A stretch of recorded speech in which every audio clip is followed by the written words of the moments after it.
Good morning, students.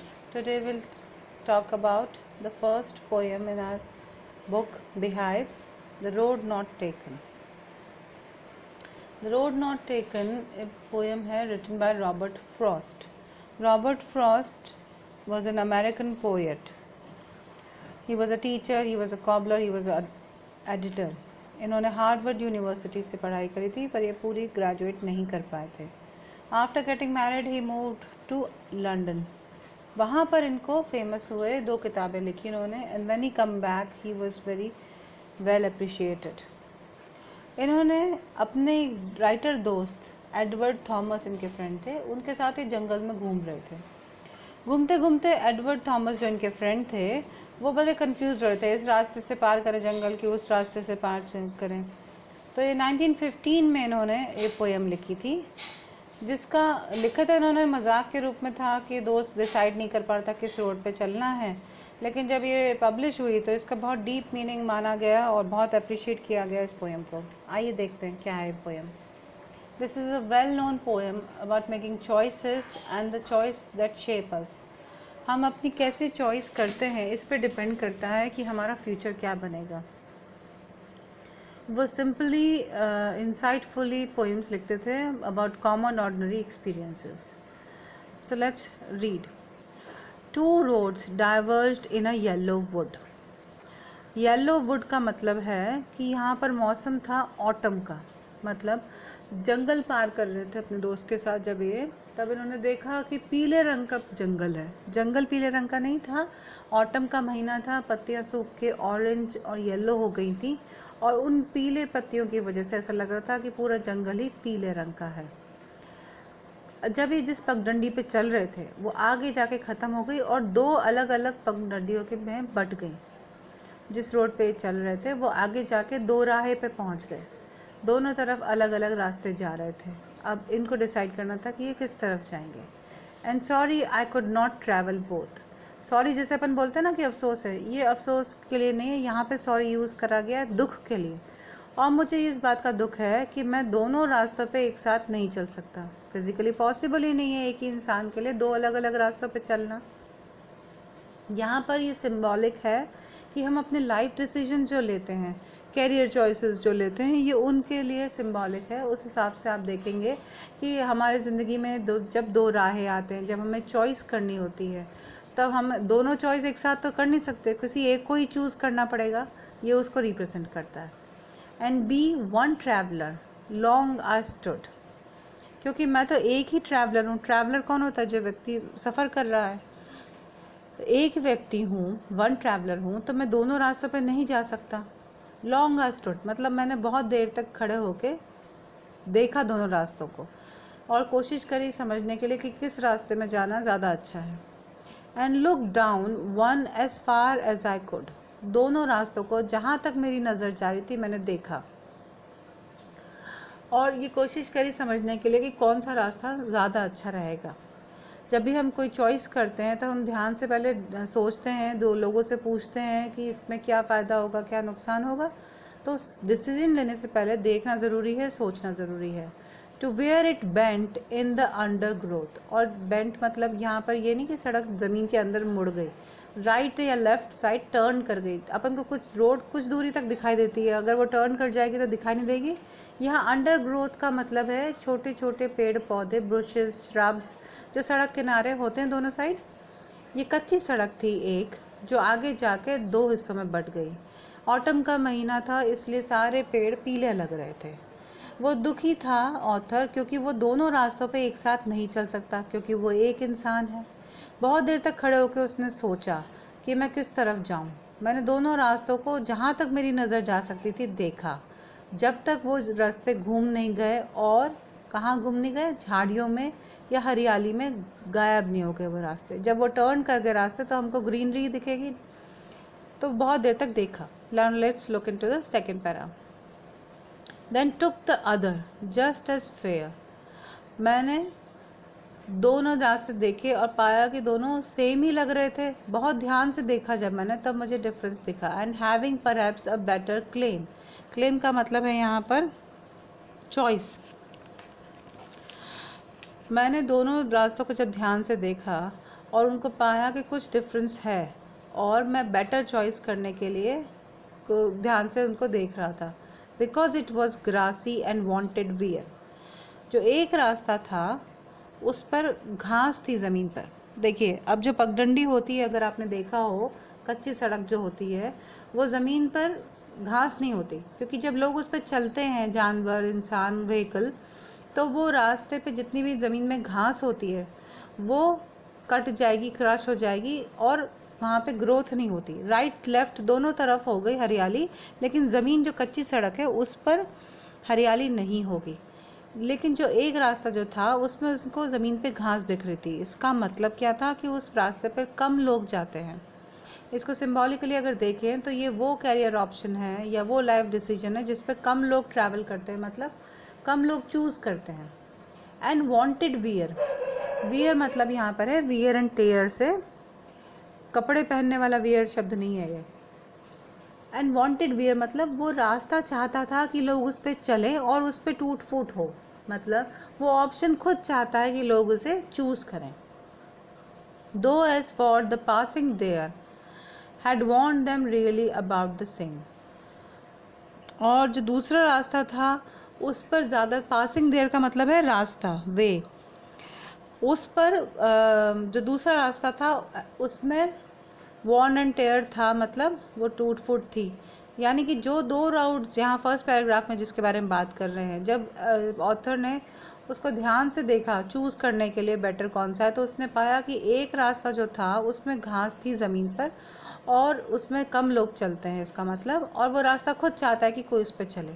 और दूसरा जो रास्ता था, पासिंग मतलब रास्ता, उस पर वॉर्न एंड टेयर था, मतलब उस पर ज़मीन पे इतनी घास नहीं थी, वो चला हुआ ऐसा लग रहा था कि ज़्यादातर लोग उसी रास्ते से जाते हैं। Look into the third para. And both that morning equally ले, और उस सुबह, जिस सुबह ये ट्रैवल कर रहा है, वहाँ देखा कि दोनों रास्ते पड़े हुए हैं। कैसे? In leaves no step had trodden black. देखिए, जब पतझड़ का मौसम है तो पत्ते गिर के सड़क पे गिर जाते हैं। अब इन पे दोनों ही रास्तों पे बहुत दिनों से कोई चला नहीं था, इसलिए दोनों ही सड़कों रास्तों पर पत्ते गिरे हुए थे जिन पे कोई कुचला नहीं था। ट्रॉडन का मतलब है क्रश करना।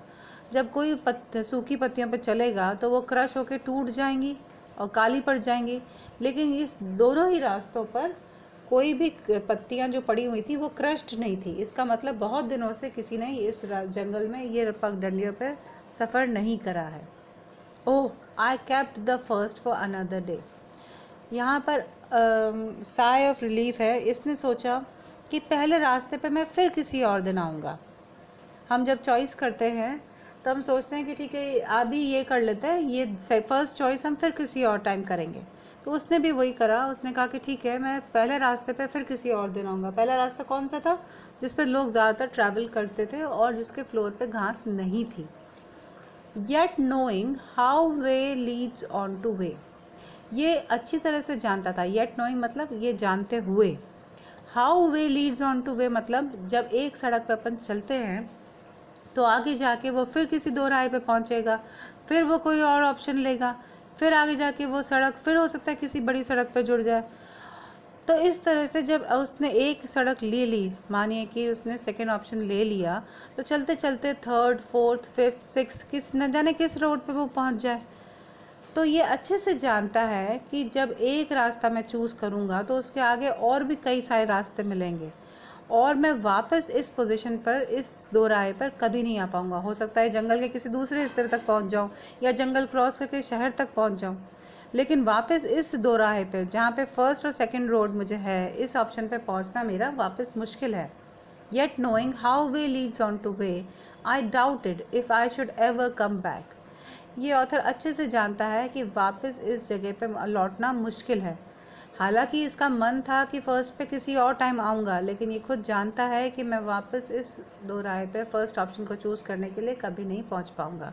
लाइफ में भी जो अपन डिसीजन लेते हैं, 1 या 2, अब अगर अपन ने सेकेंड ले लिया, चाहे कैरियर ऑप्शन, चाहे सब्जेक्ट वाइज, चाहे और कोई डिसीजन, और अपन सोचें कि ना वो फिर कभी टाइम मिलेगा तो ये ऑप्शन चूज़ करेंगे, तो ऐसा होता नहीं है। क्योंकि आप ज़िंदगी में आगे निकल जाते हैं और आपके पास दोबारा ये चांस नहीं होता कि आप फिर यही चॉइस दोबारा लें, ऐसा बहुत मुश्किल है। लास्ट पैरा देखिए, I shall be telling this with a sigh, मैं ये बोल रहा हूँ दुख के साथ। Somewhere ages and ages hence, बहुत बहुत टाइम के बाद, मतलब जैसे आपने आज ये करियर चॉइस लिया और फिर आप जब बड़े हो गए हैं, बहुत बहुत सालों बाद अब पलट के आज की तारीख को वापस देखेंगे, तब आपका ये डिसीजन मैंने ये लिया था, इस वजह से आपकी लाइफ जो शेप हुई है उसको आप देखेंगे तो रियलाइज़ करेंगे। Two roads diverge in a wood, जो दो ऑप्शंस थे वो गहरे जंगल में जा रही थी। And I took the one less travelled bye, मैंने कौन सी रोड ली जिस पे लोग कम चलते थे। And that has made all the difference, और इसी से सब फ़र्क पड़ा। मतलब आज अगर वो सक्सेसफुल ऑथर है, एक फेमस पर्सनालिटी है, तो वो इस वजह से है कि उसने वो चॉइसेस लिए थे, वो चॉइसेस करे थे, वो डिसीजन लिए थे करियर वाइज या लाइफ के डिसीजन वाइज, जो ज़्यादातर कॉमन पीपल नहीं लेते। लोग क्या करते हैं, वही कैरियर चूज़ करना चाहते हैं जो ज़्यादातर लोग ऑलरेडी कर रहे हैं। ऐसा क्यों होता है, अपन लोग क्यों ऐसा यूज़ करते हैं कि जो ऑलरेडी सॉल्व्ड है वही वाला कर लो, तो क्या होगा, ईजी होता है। वो ईजी क्यों होता है कि अगर वो रास्ता हम ले लेंगे जो बाकी लोग ऑलरेडी ले चुके हैं, तो उसमें क्या मुश्किलें आती हैं, तो उसके सॉल्यूशन रेडीमेड अवेलेबल हैं। ठीक है, अगर ये प्रॉब्लम हुई तो ऐसा कर लेना क्योंकि बाकी सब जने ऐसे करते हैं, अगर ऐसा प्रॉब्लम हो गई तो ऐसा कर लेना, हमारे पास सॉल्यूशंस रेडी होते हैं। तो वो काम करना आसान होता है जो ज़्यादातर लोगों ने किया होता है। लेकिन बहुत हिम्मत चाहिए, बहुत करेज, बहुत एडवेंचर चाहिए वो कैरियर चॉइस करने के लिए या वो डिसीजन लेने के लिए जो ज़्यादातर लोगों ने नहीं लिया होता है। हम अगर वो डिसीजन करते हैं जो कम लोगों ने लिया होता है तो उसके सॉल्यूशंस भी कम होते हैं। तो अगर कोई प्रॉब्लम आ जाती है उसमें, तो हमको अपने ही लेवल पर उसको सॉल्व करना पड़ता है, क्योंकि हमें गाइड करने के लिए, सजेस्ट करने के लिए लोग कम होंगे। तो ये कह रहा है कि आज अगर मैं जो बड़ी हूँ वो मैं अपने पास्ट की चॉइसेस की वजह से हूँ। मैंने वो चॉइस लिया था जो कॉमन पीपल नहीं लेते हैं, और आज मैं सक्सेसफुल हूँ तो उसी वजह से हूँ। So this completes our poem. There is a short poem with only 4 paragraphs. Now let's look into the question answers. इसमें दो टाइप के ही क्वेश्चंस हैं। वन है शॉर्ट आंसर्स हैं इसमें, सेकंड है detail with your choices. We will complete first section with 4 questions. Poem का नाम, ऑथर का नाम, I had given you only 5 word meanings. ये वर्ड हैं जिनके मीनिंग्स हैं, इसमें आपको सेंटेंस बनाना है। मतलब आपको हर वर्ड मीनिंग के बाद एक सेंटेंस लिखना है अपनी ओन लैंग्वेज में जिसमें ये वर्ड यूज़ हो। डाइवर्ज्ड, डाइवर्ज मतलब दो हिस्सों में बढ़ जाना, separated and took a different direction. Under growth, under growth है जो रोड के दोनों साइड हरियाली होती है, छोटे छोटे प्लांट्स और बुशेस, श्रब्स होते हैं। Dense growth of plants and bushes. Third है पासिंग, पासिंग मैंने बताया था रास्ता, कोर्स या वे। ट्रॉडन, ट्रॉडन मतलब कुचलना। वॉक्ड ओवर, जो पत्तियां पोएम में याद कीजिए जो सूख के गिर गई थी नीचे, वो कुचली हुई नहीं थी, इसका मतलब लोग उन पे अभी बहुत दिनों से चले नहीं हैं। डिफरेंस, डिफरेंस मतलब क्या होता है, अलग। अ पॉइंट और वे इन विच थिंग्स और पीपल आर डिसिमिलर, जो अलग हैं, सेम नहीं है। Now look into the summary of the poem. आप चाहें तो आप अपनी समरी लिख सकते हैं पोएम की, आप चाहें तो इसमें से कुछ पॉइंट लिख सकते हैं। मैंने इसका वर्डली मीनिंग पेड़, पत्ते और रास्ते का नहीं लिया है, मैंने इसका सिंबॉलिक मीनिंग जो है उस पर एम्फेसिस करा है। आप अलग समरी लिखना चाहें तो वो लिख सकते हैं। The poem emphasise on the importance of taking right decision in life. Poem का एम्फेसिस जो है, जोर किस पर है कि हमें ज़िंदगी में सही वक्त पर सही डिसीजन लेना चाहिए। While walking through a forest, the poet has reached a crossroad where he has to make a decision. जब पोएट जंगल क्रॉस कर रहा था तो वो एक दो राहे पे पहुंचा जहाँ पर उसको एक निर्णय लेना था कि कौन सा रास्ता लेना है। The poet takes a long time to arrive at the decision after weighing the consequences in mind. Poet ने बहुत देर लगाई सोचने में कि कौन सा रास्ता लेना है। पहले उसने अपने दिमाग में पहले उसके कॉन्सिक्वेंसेस देखे। कॉन्सिक्वेंस का मतलब होता है रिजल्ट। उसने पहले अपने दिमाग में वे किया कि अगर ये रास्ता लूँगा तो क्या रिजल्ट आएगा, वो रास्ता लूँगा तो क्या रिजल्ट आएगा। कौन सी इन्फॉर्मेशन थी, जहाँ तक वो देख सकता था यही इन्फॉर्मेशन थी, इस बेसिस पे उसने डिसीजन लेना था। Because he knows that the decision which he takes now will make a big difference to his life. क्योंकि उसको पता था कि आज जो वो डिसीजन लेगा वो उसकी पूरी लाइफ पर असर दिखाएगा। आज जो वो कैरियर चॉइस लेता है वो पूरी लाइफ डिसाइड करेगा कि वो किस तरीके की ज़िंदगी जिएगा। He decides to take the less traveled path because he wanted to be different. उसने वह ऑप्शन लिया जिस पे कम लोग चलते थे, क्योंकि वो अलग बनना चाहता था, यूनिक बनना चाहता था। अलग डिफरेंट बनने के लिए जो हमें कैरियर ऑप्शन लेने के लिए बहुत करेज चाहिए, बहुत परसीवरेंस चाहिए। परसीवरेंस मतलब जुझारूपन चाहिए। कई लोग क्या करते हैं, ऑप्शन तो चूज़ कर लेते हैं कि ठीक है मैं ब्रेव बन रहा हूँ, मोमेंटरी थोड़ी देर के लिए ब्रेवनेस आई और उन्होंने रिस्की मेथड ले लिया, लेकिन फिर थोड़ी देर में मुसीबत देखी और कोई सोल्यूशन नहीं मिला तो छोड़ के वापस आ गए या वहीं बैठ गए। तो अगर आप ये चूज़ करना चाहते हैं जो कम लोग चूज़ करते हैं, तो आपको बहुत मेहनत करनी पड़ेगी और जो बहुत मुश्किलें हैं उनका कोई सोल्यूशन नहीं होगा। तो पहला चीज़ है आपको सोल्यूशंस ढूंढने पड़ेंगे, अपने क्रिएटिव बनना पड़ेगा, मेहनती बनना पड़ेगा। तो बहुत आसान नहीं है ये चूज़ करना जिस पे कम लोग चलते हैं। He keeps the other path reserved for some other day, knowing fully that he would never have a chance to come back. उसने सोचा कि मैं पहला जो ऑप्शन है उस पर फिर कभी आऊँगा, लेकिन वो सीक्रेटली ये जानता था कि ऐसा कभी नहीं होगा। आप अगर एक डिसीजन ले लेते हैं तो वापस लौट के वो चॉइस दोबारा नहीं ले सकते। Once a decision is taken, it is forever, and it can be said that present holds the future. अगर आप एक कोई डिसीजन ले लेते हैं तो वो हमेशा के लिए फिक्स हो जाता है। इसलिए हम ये कह सकते हैं आज के निर्णय जो हैं, आज के जो डिसीजन है, इसी में हमारा फ्यूचर छिपा हुआ है। अगर आज हम सही टाइम पे सही डिसीजन ले लेते हैं तो हमारा फ्यूचर बेटर शेप कर सकता है। Now look into the question and answers. First question है, where does the traveller find himself, what problem does he face. Traveller कहाँ अपने आप को पाता है और उसको क्या प्रॉब्लम होती है। The traveller find himself at the intersection of two roads in a forest. Traveller अपने आप को एक जंगल में एक दो राहें पर पाता है।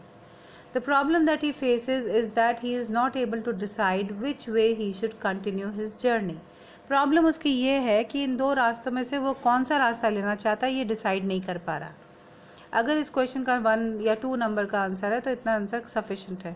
अगर इस क्वेश्चन की वेटेज ज़्यादा है तो आप 1-2 लाइन्स इसमें एक्स्ट्रा लिख सकते हैं।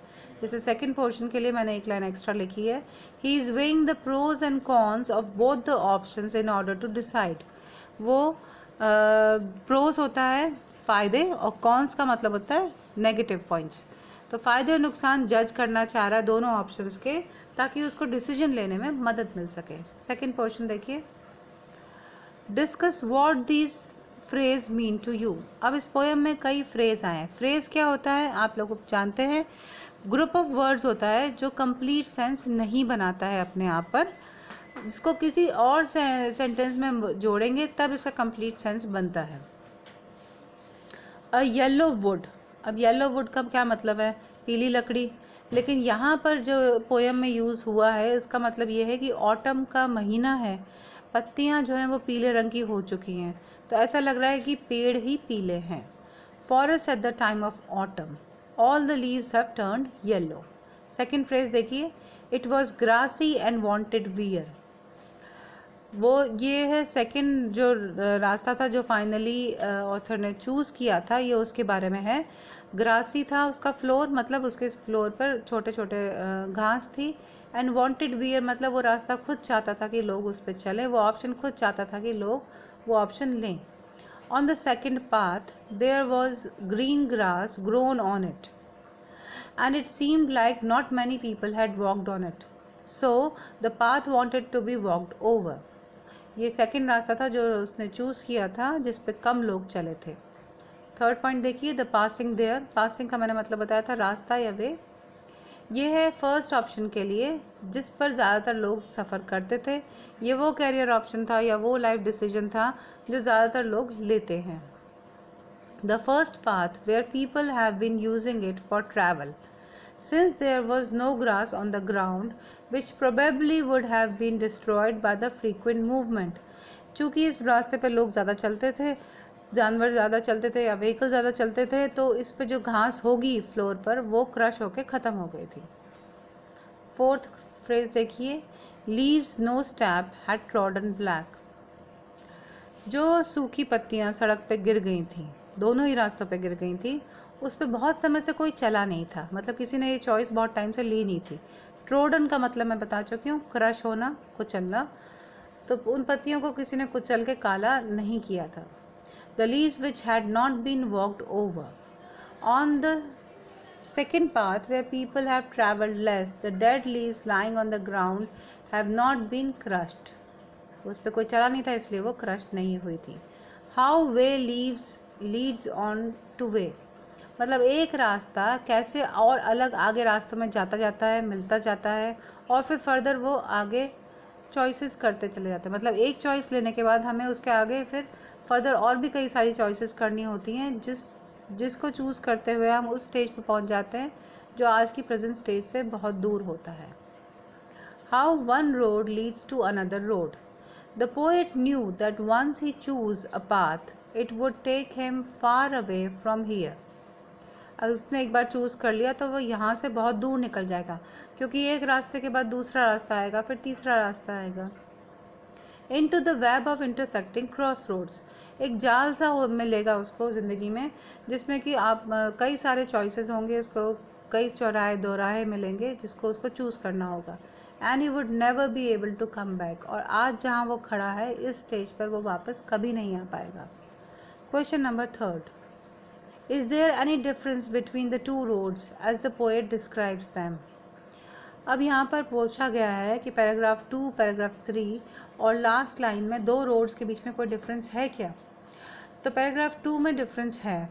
एक रोड पे फ्लोर पर हरी घास है और ऐसा लगता है कि उस पर कम लोग चलते हैं, और जो फर्स्ट रोड है उस पर काफ़ी वेयर एंड टेयर है। इसका मतलब वो ज़्यादा प्रेफर्ड रोड है और ज़्यादातर चलते चले जा रहा है।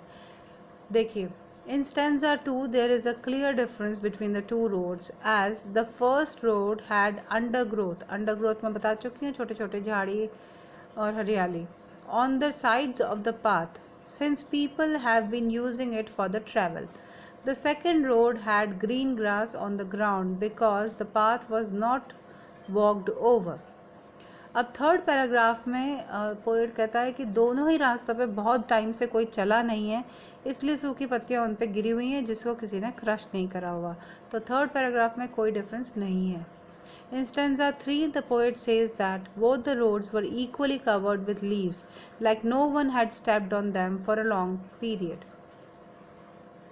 सेकेंड पोर्शन देखिए इसी क्वेश्चन का। In the last two lines of the poem, ये लास्ट टू लाइन्स कौन सी थी? I took the one less travelled by and that has made all the difference. These are very beautiful lines written by him. इसका मतलब क्या है? इस two lines में साफ साफ डिफरेंस दिख रहा है हमें दोनों रास्तों का, क्योंकि वो ये कहता है कि आज जो मैं बना हूँ वो इसी वजह से बना हुआ हूँ कि मैंने ये चॉइस करी थी। मैंने वो रास्ता चुना था जिस पे कम लोग जाते हैं, कॉमन लोग वो ट्रैवल नहीं करते, और आज मैं जो सक्सेसफुल बना हूँ वो इसी वजह से बना हूँ। अगर कॉमन रास्ता लिया होता तो आज वो इतना सक्सेसफुल नहीं होता। In the last two lines, the poet says that the difference of the roads had made all the difference to his journey. He took the road which was less travelled, which led him to the adventures which were very different from the common people and requires courage. बहुत हिम्मत चाहिए वो काम करने के लिए जो साधारणतः लोग नहीं करते, और उस हिम्मत का और उस मेहनत का फल ये मिलता है कि आप साधारण लोग से ज़्यादा सक्सेसफुल बन पाते हैं। तो ये कह रहा है कि वो चॉइस की वजह से ही आज जो मैं हूँ वो बना हूँ। क्वेश्चन 4 देखिए, what do you think the last two lines of the poem means. This question covers this previous answer also. Last two line का मतलब क्या है वो पूछ रहे हैं। ये तो आप लिख ही सकते हैं इसके साथ। इसके अलावा ब्रैकेट में जो दे रखा है वो कह रहे हैं कि सिमिलर आंसर है, लेकिन इसमें कुछ और ऐड ऑन भी करना है। क्या ऐड ऑन करना है देखिए, looking back do the poet regret his choice और एक्सेप्ट इट। आपके हिसाब से, दिस इज़ योर ओपिनियन, आपके हिसाब से आपको क्या लगता है, आज जब पोएट पीछे अपनी चॉइस को बारे में देखता है तो क्या वो पछताता है, रिग्रेट मीन्स पछताना, या एक्सेप्ट करता है कि मैंने जो चॉइस की थी वो सही थी? तो फोर्थ क्वेश्चन आपको अपने आप करना है। इसका फर्स्ट पोर्शन प्रीवियस आंसर जैसा ही है, इसमें आप अपना वर्ड्स चेंज कर सकते हैं या यही लिख सकते हैं। इसके अलावा आपको 2-3 लाइनें और लिखनी है जो ब्रैकेट में पूछा गया है कि क्या पोएट आपके हिसाब से रिग्रेट कर रहा है। आप अगर कहते हैं कि वो रिग्रेट कर रहा है तो भी आंसर सही है, अगर आप कहते हैं कि वो एक्सेप्ट कर रहा है तो भी सही है, पर आपको 1-2 लाइन लिखनी पड़ेगी जस्टिफाई करने के लिए कि आपके ओपिनियन क्या है इसमें। So this completes our first chapter. Thank you.